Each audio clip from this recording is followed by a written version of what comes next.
Tonight's expedition is not for the faint of heart. It will demand an open mind and a willingness to entertain the impossible. We will delve into forbidden territories, exploring artifacts that should not exist, linking distant civilizations through threads of gold and whispers of ancient deities. The Anunnaki, beings from the stars, casting long shadows over our understanding of humanity's origins and destiny. We will suggest the unimaginable. Brace yourself for a journey that stretches from Mesopotamia to the caves of Ecuador. Here, we will re-examine the story of Jesus Christ himself, not just as a cornerstone of faith, but as a pivotal figure entwined with beings from beyond our world. Serpent symbolism emerges, weaving through the corridors of time, suggesting a deeper, perhaps cosmic significance. These serpentine threads weave a tapestry of hidden connections, hinting at a truth far more complex and profound than ever imagined. Tonight, we uncover not just secrets, but a narrative so profound, it might just redefine the saga of human civilization. Welcome to the Anunnaki Connection.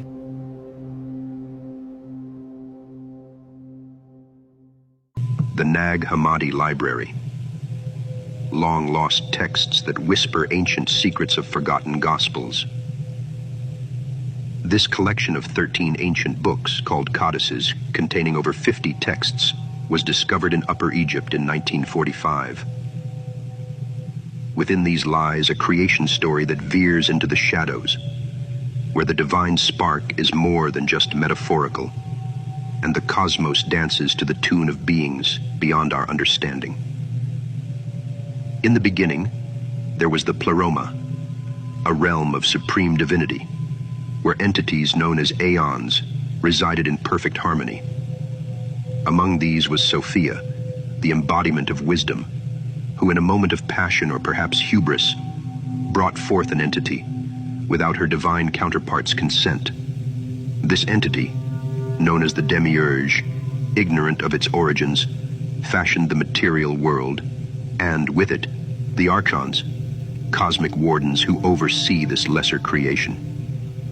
In the Gnostic reinterpretation of familiar tales, texts like the Gospel of Judas and the Apocryphon of John challenge the very foundation of traditional narratives. Judas, often vilified, is portrayed as the one who understood the true mission of Jesus, aiding in liberating the divine spark within him from the confines of the material realm, governed by the Demiurge and his archons. Sophia, in her quest for redemption, weaves through these tales, her lament for the unintended consequences of her actions a recurring motif. In her essence, we find the Gnostic yearning for a return to the fullness of the Pleroma, a journey of the soul's awakening from the slumber imposed by the material world and its rulers. In the ancient texts of Sumer, the Anunnaki, deities shaping the cradle of civilization, bear an uncanny resemblance to the archons of Gnostic tradition.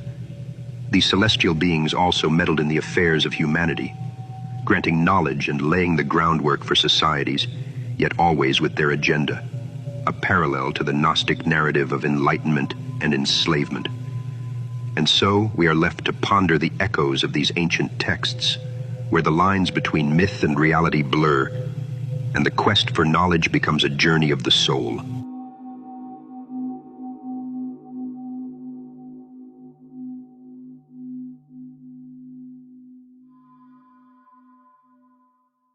The Anunnaki's mastery over genetics is revealed in a tale of divine intervention, where celestial agents intervened in the very lineage of Jesus. In our cosmic story, prophets and messiahs are but roles assigned by the Anunnaki to ensure the completion of their grand design. It is a commonly accepted fact that key chapters of Jesus' life chronicled in the Apocrypha were deliberately obscured from the canonical texts of the Bible. This act of selective storytelling by Emperor Constantine paints a picture of a history tailored to suit the narrative approved by the divine playwrights. These divine machinations hint at a truth far stranger than fiction.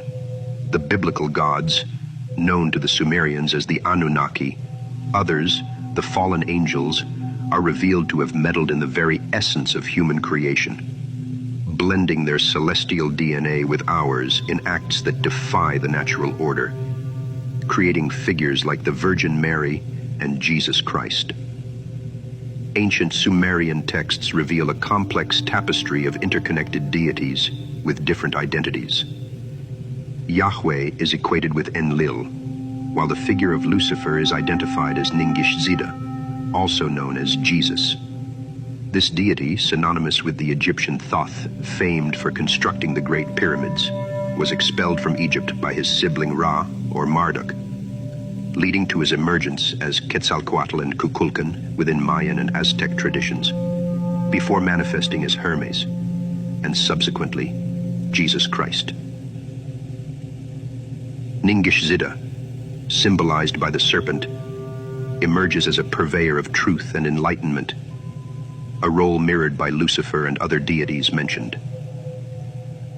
The New Testament depicts Satan as manipulating these narratives, with Yahweh's Old Testament portrayal highlighting a lack of human empathy.